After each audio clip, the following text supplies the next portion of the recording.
Hi, I'm Yeng. I'm doing my master in OUM.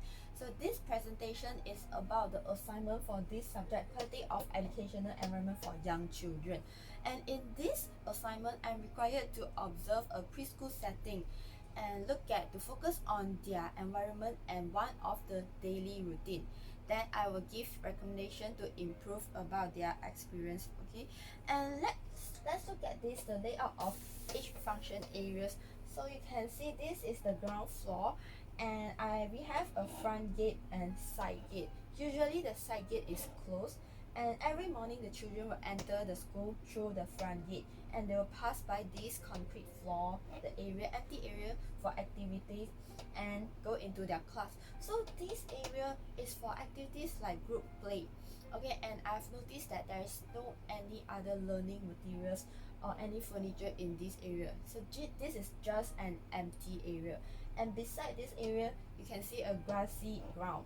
This area, you can see that we have seesaw and the slide, which are child size and suitable for the children to play independently. And behind we have a sand area, and this sand area is not sheltered.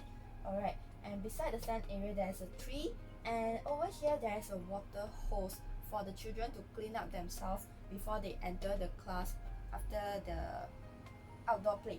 And you can see over here, this is the indoor area of the school. So after they enter the school, the children will keep their shoes at the shoe racks for every children. Alright, and children who are 4 years old, they have their class over here, so they will keep their bag in the bag rack here. Alright, and there is only 3 tables in this class because there is only 12 children who are 4 years old for this school. And this is the whiteboard and the teacher's table. Alright, and behind we have 2 toilets with totally same design.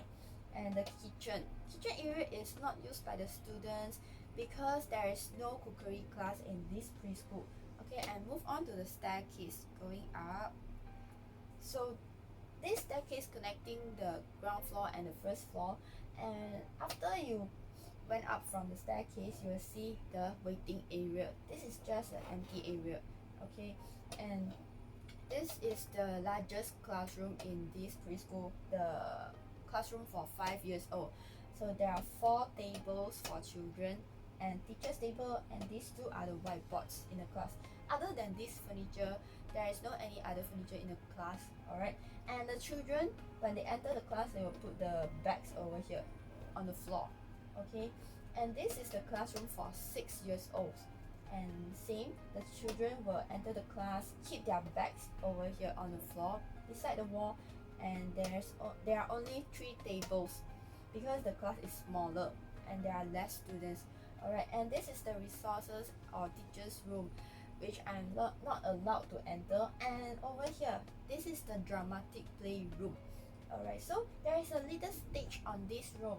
We call it performing area, and you can see there are some clothes and props provided in this room, and there is a little mirror so that the children can dress up themselves and they can look at the mirror to check their appearance.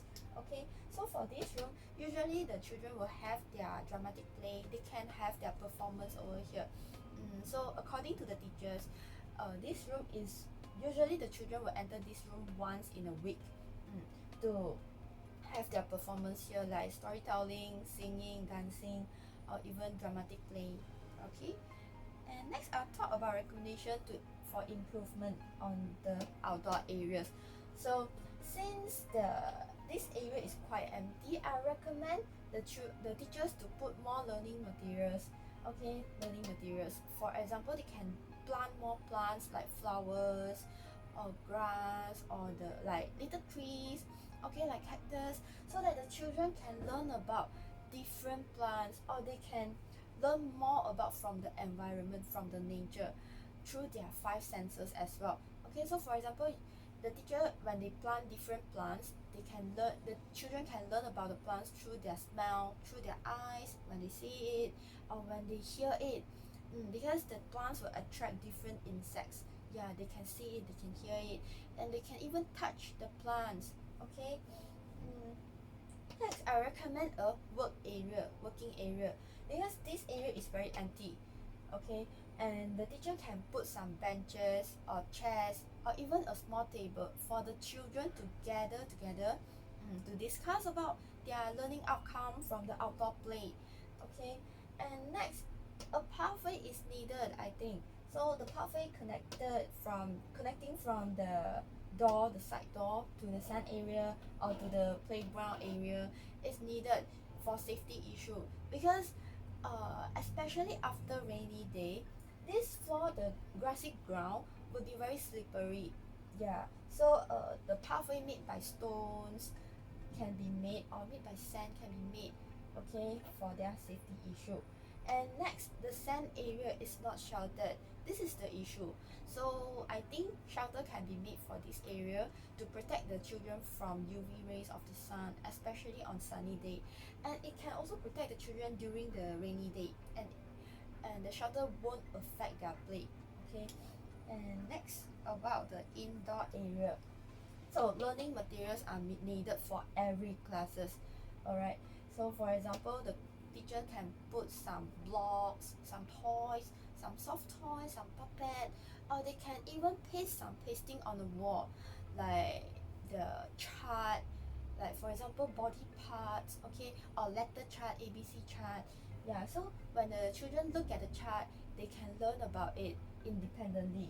Okay, and next, this wall is very empty, so I recommend the teachers to paste some artworks of the children. So for example, when the teacher pastes the artworks of the children can actually feel more confident, can boost their self-esteem, because they can see that their artworks, their hard works are appreciated. Alright, and this is also one of the means of communication between teachers and parents. Okay, and moving on to the first floor. So same, learning materials are needed in every classes. Okay, and bag racks are needed for these two classes, because the children just place their bags on the floor. It is quite messy, I would say. So some furniture like rack, some shelves or a cupboard can be placed in the classroom. And when the children learn to keep their bags on the shelf, this can actually train their self-discipline, and this is one of the life skills.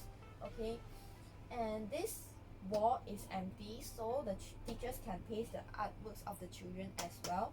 And next, on this dramatic playroom, so toys or materials to enhance the pretend play or dramatic play can be provided more in this room. Okay, because even though there are clothes and props in the room, I would say it is quite limited, because when the children enter this dramatic playroom, it's like more than 10 of them will enter and at once, and not everyone can get the opportunity to play the things together. Okay, so more toys or more materials need to be provided to enhance their learning process.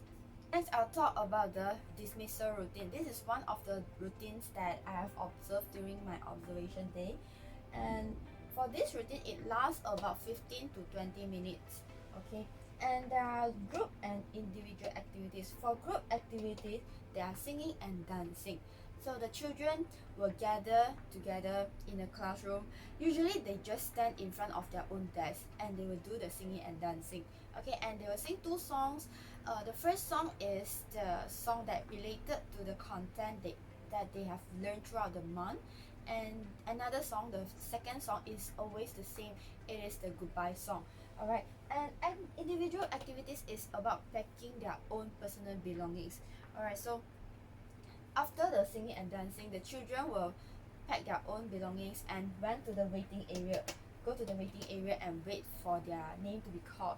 Okay, so one teacher will stand at the door to look for the parents. So when the parents come, the teacher will call their names.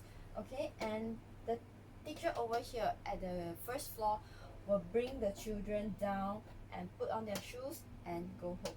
Alright, and the recommendation for improvement.